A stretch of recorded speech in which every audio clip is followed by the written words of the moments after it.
Welcome to the second part of the talk. Let me recall that in the first part, we give a very brief introduction to the rotationally symmetric self-stringers. And in this second part, I will discuss recent results that I did with Ali Mohammed and Niels Martin Muller. So I will be introducing three theorems that we prove, which is the entropy bounds, the compactness result, and the finiteness result. Then I will discuss the proof of all these three theorems. Well, before I introduce the theorem, let me just recall that we call a hypersurface an n-dimensional hypersurface in the Euclidean space rotationally symmetric if I have an axis, which is just a line passing through the origin, such that your hypersurface is invariant under all rotation fixing the axis L. On the other hand, we call a hypersurface a self-stringers if the following equation is satisfied. The mean control vectors equals -1/2 times the orthogonal part of the position vector. Also, we have to recall what is an entropy. Given a self-stringer, the entropy is nothing but this number, which is just the Gaussian integral up to a constant, dimensional constant. So the first theorem that we prove is about entropy bounds. And the theorem is as follows. So for any n bigger than 2, then I can bound the entropy of any embedded rotationally symmetric self-stringer in the Euclidean space by a number where we call En. This is sort of an evidence that we don't really have too many embedded rotationally symmetric self-stringer. We also want to point out that the constant that we find in this theorem is actually explicit. They are computable, and in the case when n equals 0, for those who are interested, well, we have the entropy of the plane P, this always equals 1, and the entropy of the sphere is around 1.47. The entropy of the cylinder is around 1.52. These are all explicitly computable. On the other hand, the entropy of the angular torus is around 1.85. That was quite recently computed numerically by Pacheco-Kogan. And the number, the upper bound that we find is around 2.24 when n equals 2.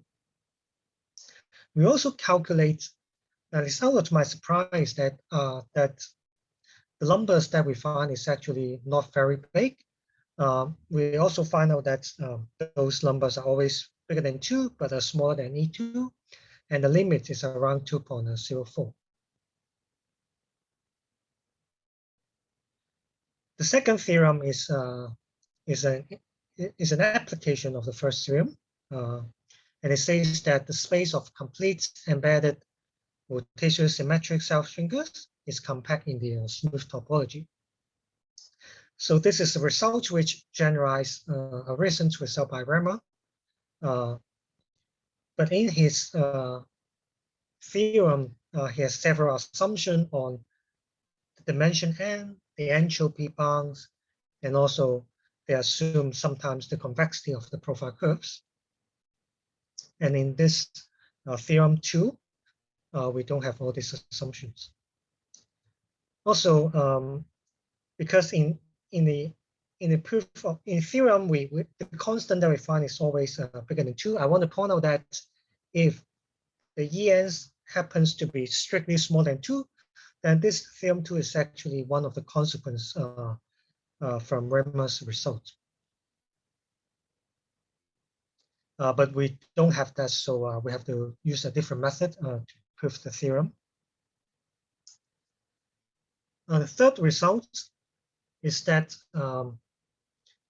is a finiteness theorem. It says that there's only finitely up to rigid motions. Of course, there's only finitely many complete embedded rotationally symmetric self-strinker, which are symmetric with respect to the hyperplane perpendicular to the axis of rotation.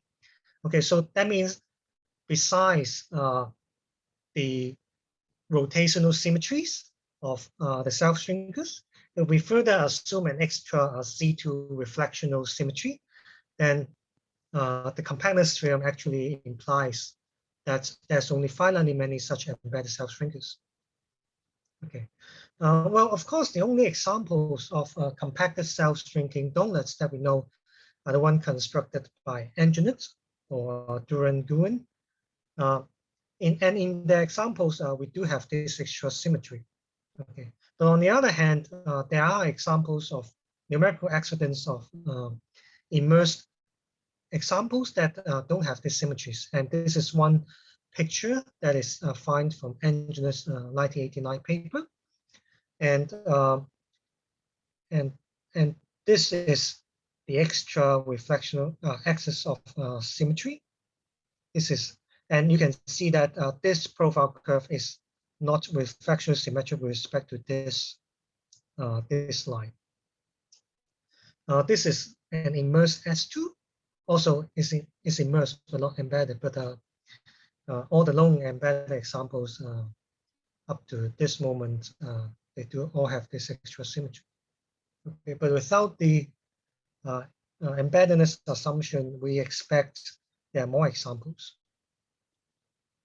immersed examples. Okay, so we'll jump into the proof of theorem 1, which is the entropy bound. The proof is rather simple. But first of all, we know that all the geometries, all the information are encoded in the profile curve, given a rotational symmetric self-stringer. And we also know that we can think of the profile curve sigma as a geodesic in the engineer space, where Gx is the engineer metric. Also, we know that the entropy is proportional to the length of sigma, calculate using the engineer metric, of course. And more importantly, this is the last part is where we use essentially in the proof, is that the engineer metric has strictly positive Gaussian curvature.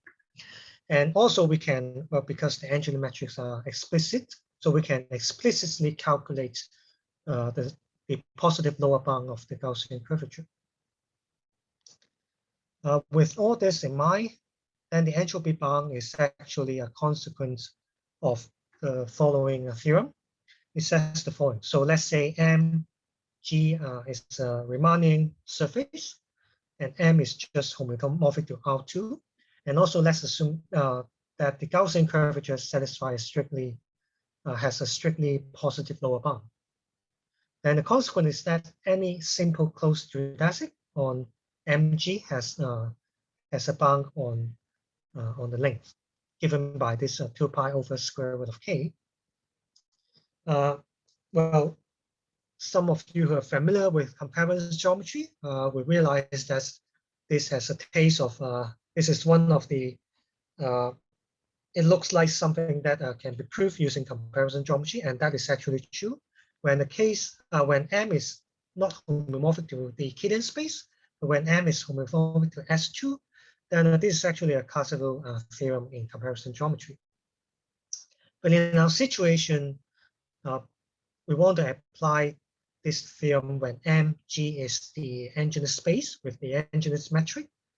Then in this situation, the space is incomplete.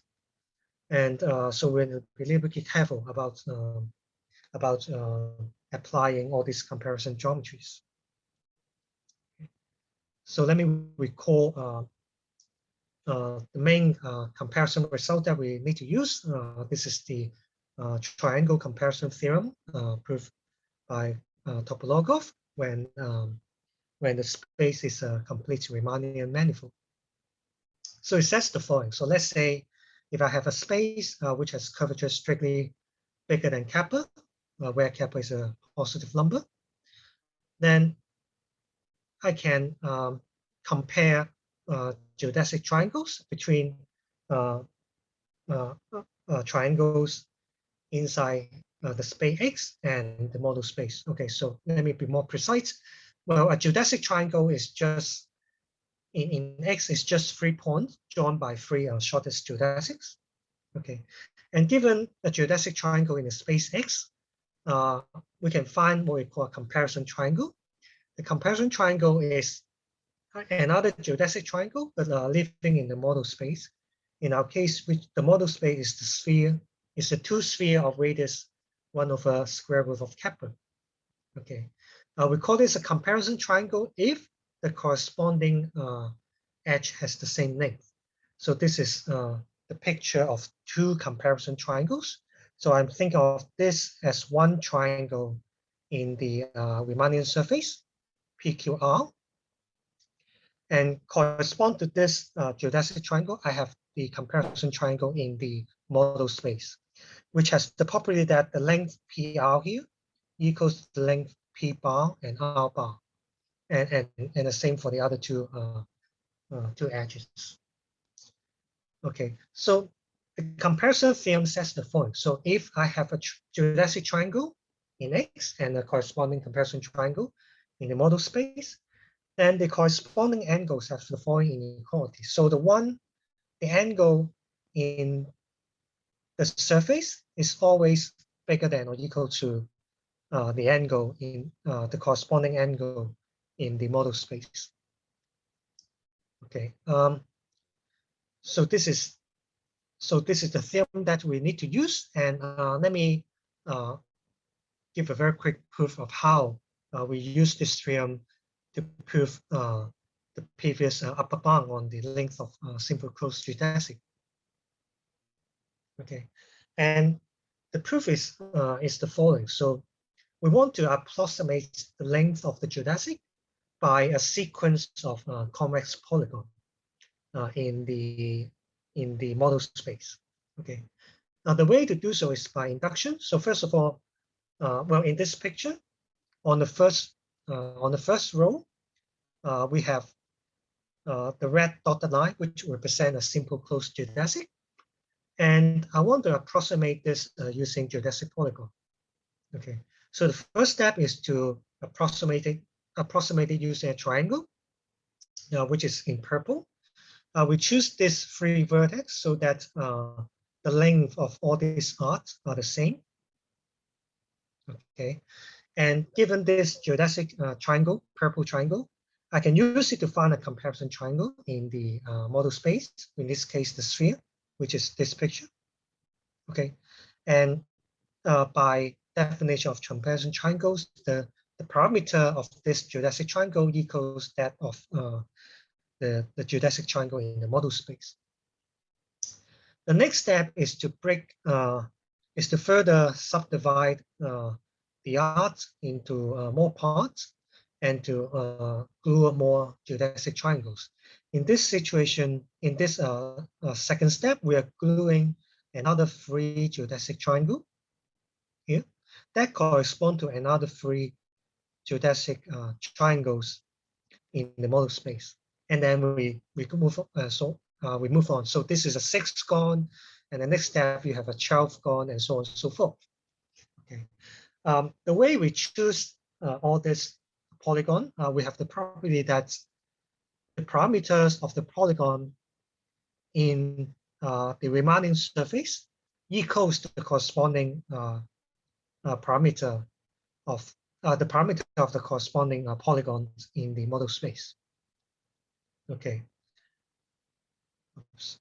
So, well, as I said, the length is of the parameter of the polygon equals the corresponding polygon in the Euclidean space, in the model space, and how does that comparison theorem pops up?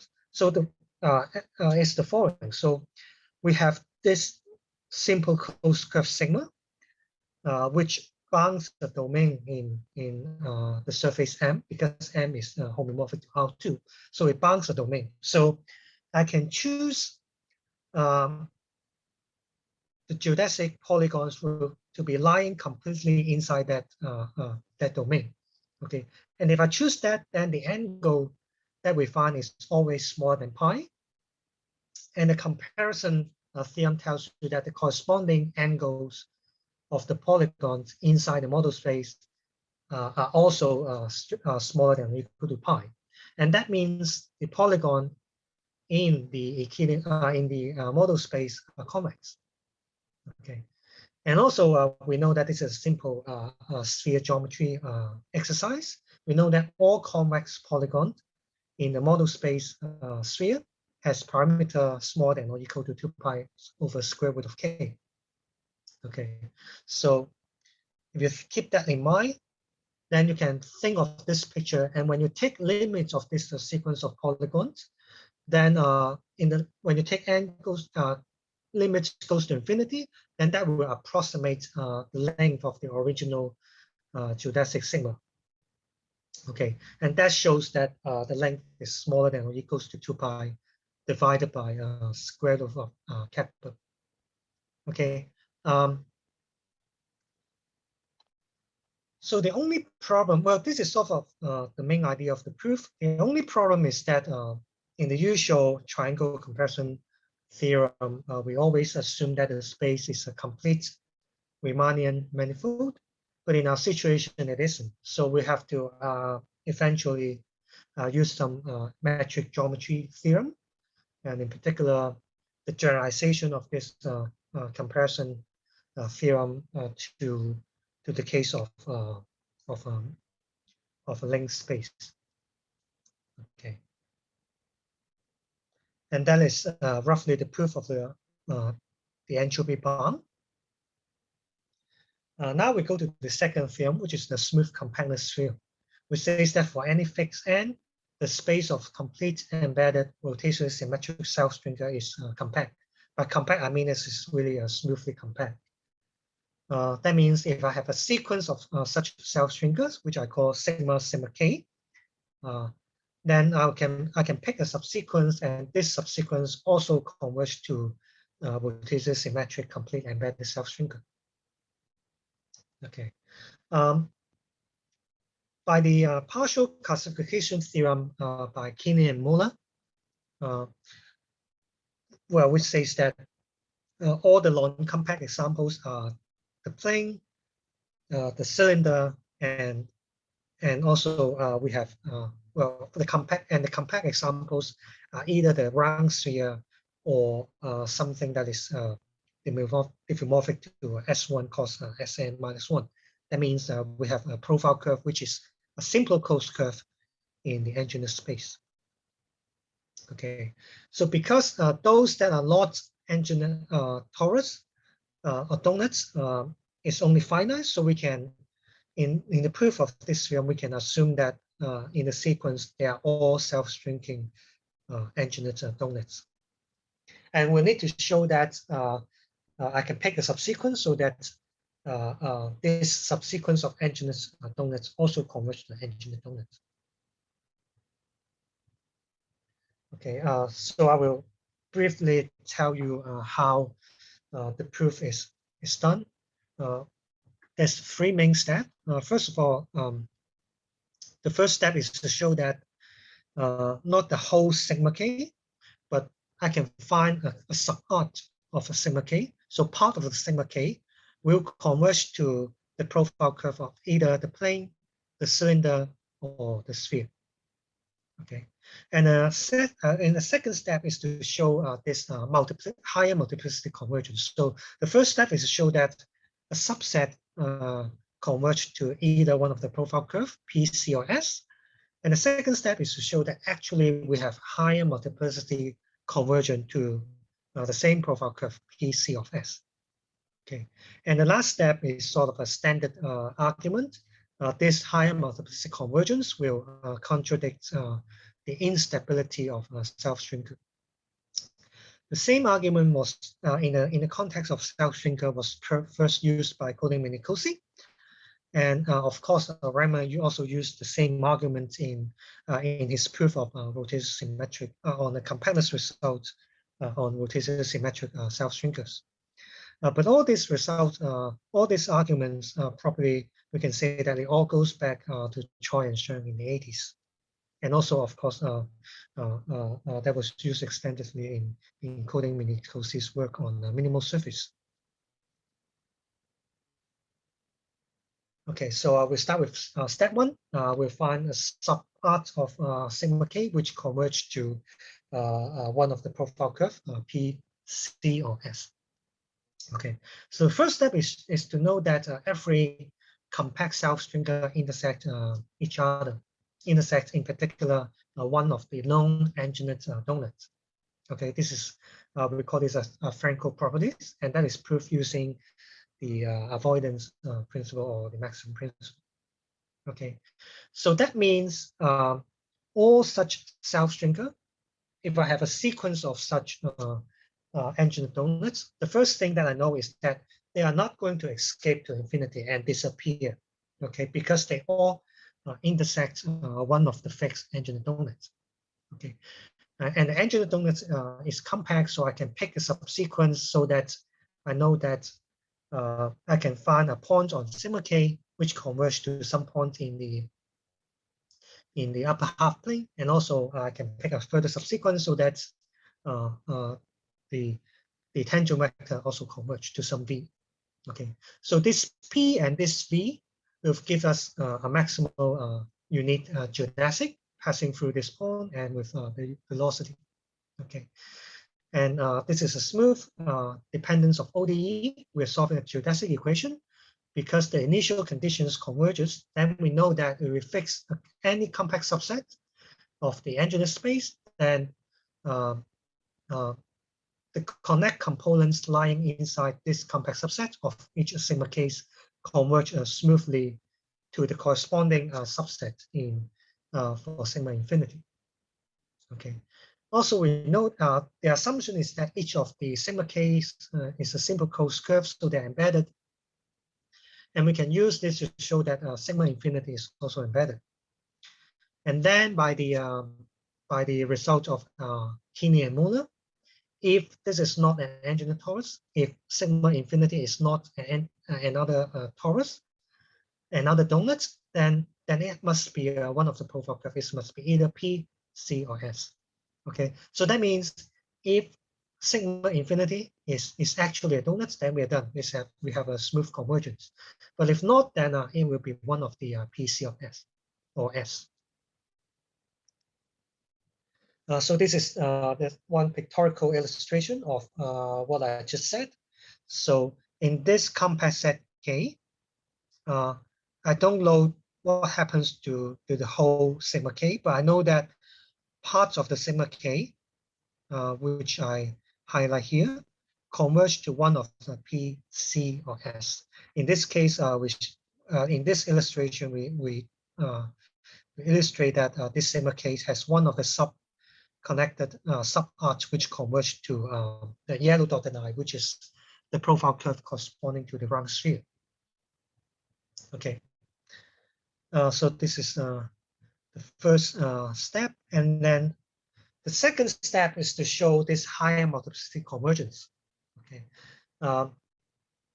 and the first thing that we need to show is that inside this compact rectangle K, there are actually more than one connected component which also intersect, which also lies inside the case, and also converge to sigma infinity.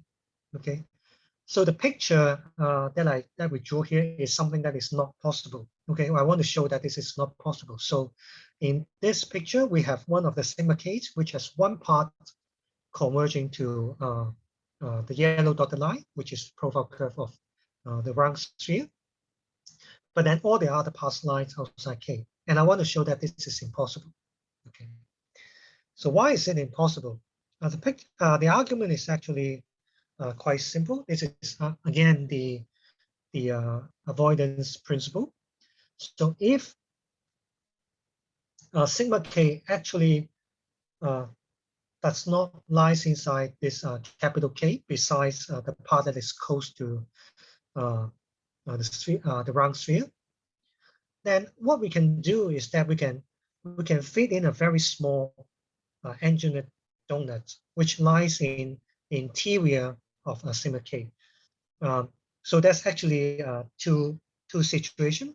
First of all, in the first situation, this sigma k is going outside of this k, so to speak. Okay, or it could like wrap around this part. But in either one of these situations, we can plug in a very small angular donut in the interior. Okay, and that will be a contradiction. Why? Because first of all, they are, well, sigma k correspond to a self-stringer, and the angular donut is a self-stringer, but after scaling, it is it is also self-stringing, but it's string to the axis much faster. Okay, so the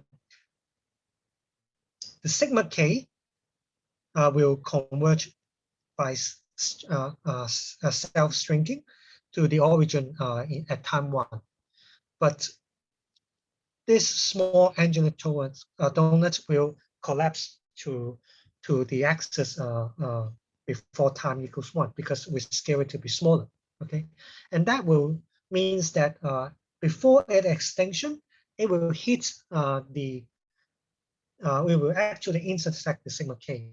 But that is impossible because at time 0, which is what we see now, sigma k and the angular donuts that we drew here are disjoint. So there's no way they're going to touch in subsequent time. Okay, so that means something like this is not possible. So that means there are actually other connected components which intersect this large rectangular set K. Okay, so the picture is more or less something like this. So beside this part, we have also this component, and also this component, and also part of this component that is intersecting K. Okay, but how is that useful in this in the higher multiplicity convergence? So the reason is the following. So now we have another component which lies inside a compact set. Then again, we can, by compactness, we can pick a point. We can show that there's another point which converges to some point inside this compact set. And using that, we net sigma tilde sigma tilde infinity be another geodesic passing through that point with the vector given by the limits. Okay, again, because we are able to choose larger and larger sigma, then we know that this sigma tilde infinity actually gives us another embedded complete geodesic in the angular space. Again, by Keeney and Moller, we know that this sigma tilde infinity is the profile curve of either the plane, the cylinder, or the sphere. But we know that all these sigma k's are embedded, so they have no intersection. But all this, the profile curve of P, C, and S, they all have transfer intersection. So there's no way that sigma tilde infinity is different from sigma infinities. Because if they're different, then they intersect. If they intersect, that means for large K, this sigma case has a self-intersection, which is not possible. So that means this new connected components, I don't know how many there are, but if all the others connected components, they also, after picking subsequence, converge to the same profile curve sigma infinity. Okay, I do know that I have an upper bound on this number, on this multiplicity. Is the multiplicity is not infinity because I have theorem 1, the entropy bound. Okay, so we sort of more or less show the higher multiplicity convergence.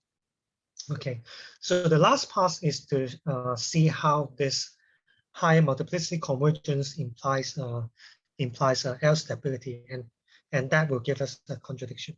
Okay, this gives us a contradiction because because it's proven by Coding and Minicozzi that all self-shrinkers rotated symmetric or not, they're all L unstable.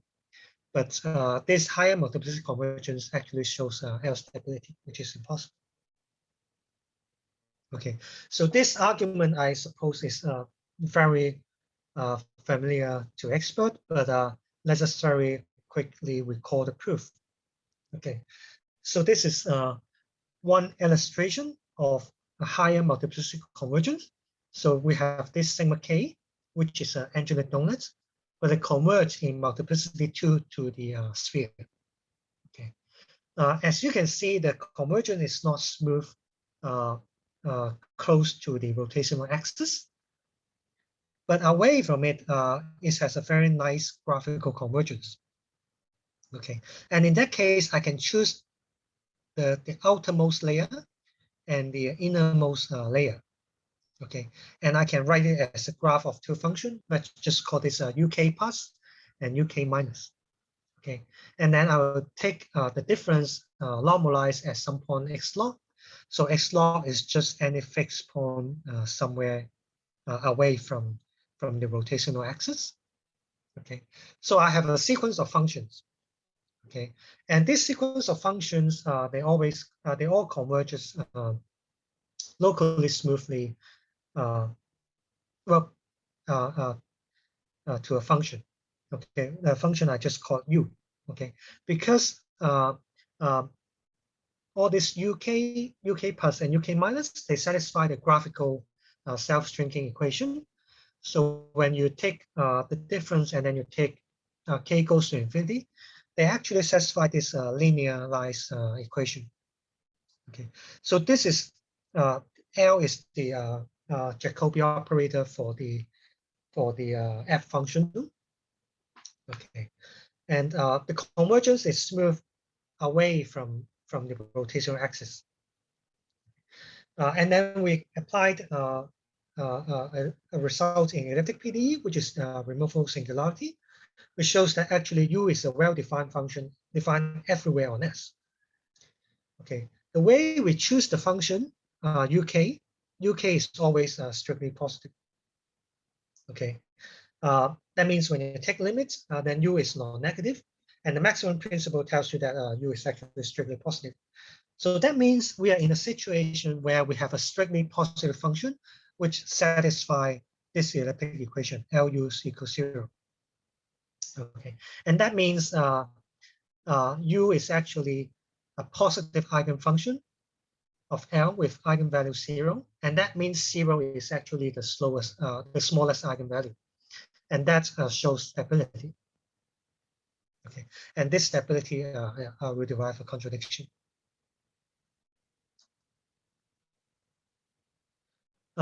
So in the illustration, I consider only the case when the profile curve is that of the round sphere, but the same argument actually applies to the profile curve when the profile curve is either P or C. Okay, and this is two illustrations of a high multiplicity convergence that could happen, but of course we use a contradiction argument to show that this is impossible. Okay, so lastly, we have a very brief, very sketchy proof of this finiteness theorem. So let me recall what that is. We say that we prove that there's only finitely many such rotational symmetric self-stringer, which has an extra Z2 symmetry, which is so that the sigma, the profile curve sigma, is symmetric with respect to the R-axis. Okay, so this is the R-axis in the engineer space. Okay, and we show that there's only finitely many such simple closed geodesic, which has this reflectional symmetry. Okay, this finiteness result use the proof of this result used a very essential fact. That's the engineer metric is analytic. Okay, it's written by this is written as a multiplication of polynomials and exponential function, which are both analytic, and because it is analytic, And the Poincare map for the geodesic equation is also analytic. So let me recall what that is. What is the Poincare map that we're using in this situation? The Poincare map is the following. So for any point R log on the positive r-axis, we do the suiting method, which we consider the geodesic equation, which starts at the point r logs and move out horizontally. Okay, so this geodesic equation will travel in your engineer space, and it might or might not hit the r-axis again. Okay, but if it hits the r-axis again and the second time, then we call the second point here. This is the Poincare map. So P sends the point r log to this point, which is the second point that you hit the r-axis. Okay, and of course the observation is that all this simple coast geodesic, if they have this extra refractional symmetry, they correspond to a fixed point of this Poincare map. And being a fixed point of an analytic map, we know that the fixed point is isolated, and by the compactness result, we know that the fixed point is finite. And that concludes the proof of the last theorem. And that's the end of my talk. And thank you for your attention. And hopefully we'll meet in the discussion section. Thank you.